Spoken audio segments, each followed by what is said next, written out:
Hi guys. Okay. I wanted to just quick show you how you can add on after if you wanted to cut it and then slip stitch it, and that way you can only start in the corner so you don't have to twist it back and forth, because I know some people really like the right side and the wrong side, so the stitching all kind of matches. But if you can tell, it's because I flipped it, you might have like right side, wrong side. Actually, I think that's the wrong side. That's the right side. That's the right side, and vice versa. So, if you are maybe a perfectionist or prefer it to be a particular way, which is totally fine, I just wanted to show you how you could cut each one so you can still be on the same side. You would just cut it like I did, slip stitch it, and then you would start your new color, which is like this blue color. My cats got into it a little bit, so it might be a little knotted. I had to cut some off. I'm sure if you are a pet owner, you have had your dog steal your yarn or your cats. Happens quite a lot around here. So you just pick a corner and then you would have your little slip stitch on there like I showed you before. I'll quick show you again. Shrink, wrap it through that. Oop, little slip stitch. See how that's a slip stitch? Maybe you're not familiar with slip stitch. If you're not, whoop, that's why it's called slip stitch or slip knot, because you can easily slip it out and in. So then you're gonna flip that so you're working, your end little tail is there, your hook is here, put that in there, and then we will start on a corner. So I'm gonna pick that corner and I'm just gonna hold it there, put this through, wrap it, pull through, and then you want to wrap it that way it's on there, and then just go through those first two like that. I'll show you again. So you're on there just to get through.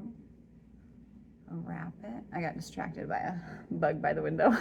It's like a moth. Pull through, wrap it, and then just pull through both of those. Boom. So now you're attached in the corner, and then you just do the exact same thing when you would do a corner piece. You're going to do when you're starting out.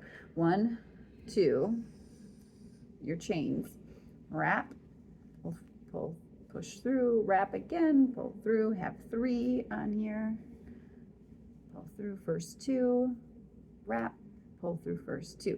So now you have double crochet, which is your chain stitches, turns into a double crochet. This one's double crochet, wrap, push through, first section of your corner, 2 chain stitches to make the pivot of your corner, wrap, pull in, pull out, there we go.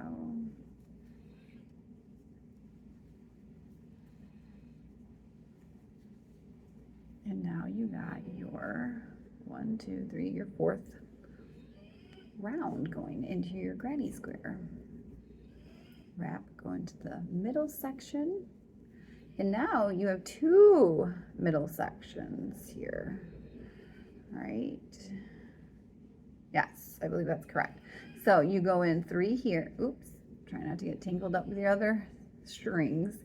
And if that bothers you as you go around, you can just stitch those in with a yarn needle or the crochet hook. Just wrap it and push it through these underneath these so they get tied in there, and then you're not getting hung up on them. That's an option. Some people like to wait to the very end to thread in all their ends of the strings. Sometimes you can work it around like this. I'm going to show you a little tricky trick.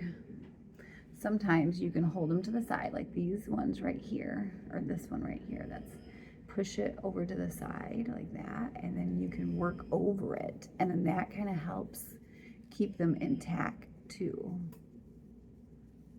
like that. And then he's tucked in there a little bit. You'd still probably have to tie him in a little bit, but at least he's out of your way. Then you're going to go through this way into the corner again. I just love watching a granny square grow. It's so fun, and especially when you change the colors.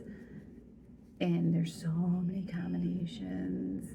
And it's fun too if you just like want to try random, really crazy combinations.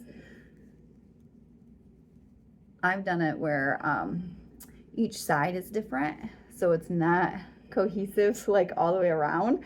That's kind of fun too. Like for a doggy blanket, I did that once where I just used all my scraps and it was just random colors all the way around, and not a full set around, and it turned out so pretty. My dog ended up chewing it up, but you know, it was fun. It was cute. So I'm just kind of showing you how to go about this as you get into those different sections where it's growing, where you got to go 3 double crochets into it, and then you got your 6 with the 2 chains to grow the corners.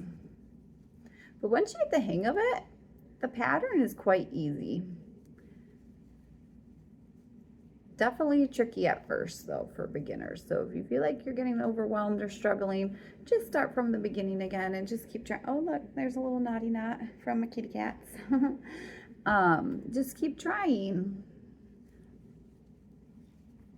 I actually learned how to crochet from a old school crochet computer CD back when I was in high school, because I learned how to knit first. My mom taught me how to knit when I was 10, and I would sit in the kitchen and she would be cooking dinner and I would sit and knit and she would help me, and I would like show her a big hole in the thing and she'd be like, oh, you gotta keep practicing, and she'd pull it out and teach me again, and it was just so much fun. So I learned how to knit first, then in high school, I think I was like 17, I learned how to crochet.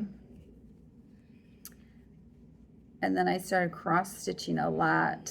When did I start cross stitching? I tried it when I was like, I want to say middle school, but it kept getting frustrating because at that age, you know, you don't have the greatest fine motor skills. And my string would always get like knotted and I'd get so frustrated. So I was like, nope, I don't like cross stitch. And then as I got older and tried again, I want to say just out of high school, then I really liked it and picked it up. And it was easier for me to manipulate the strings and stuff and understand how you have to keep them shorter. But crafting is so much fun, and there's so many fun things out there to do nowadays. My aunt, she really loves diamond painting. She had me try it, but I was like, diamond painting is really cool, but I rather cross stitch. So if I'm going to spend time doing that, I might as well cross stitch. But that's pretty cool. She really loves diamond painting, so she brings up when she comes up from because she's out of town, she comes into town, she will sit and work on those, and it's so fun to watch her work on them, and we'll talk about different crafts and things. But yeah, see how fast it grows? It's so fun. And see, now I'm gonna connect into that part of the corner. So I'm just gonna leave it like that and then go into that teardrop right at the top. And wrap and pull through, slip stitch. There it is. So there you go, guys. Now you have a little reference point of how to actually change the colors if you were curious about that. So yeah, I hope this video helped you. Boop. And then I can go back and like stitch all those back in.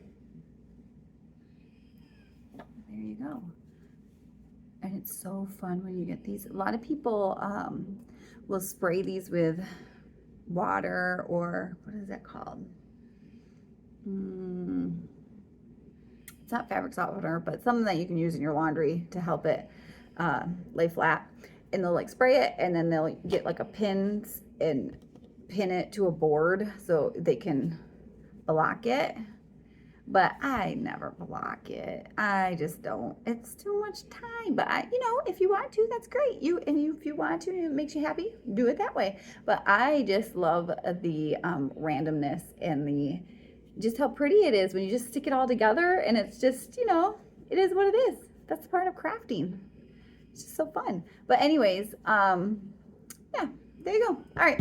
Have a great rest of your day. Bye.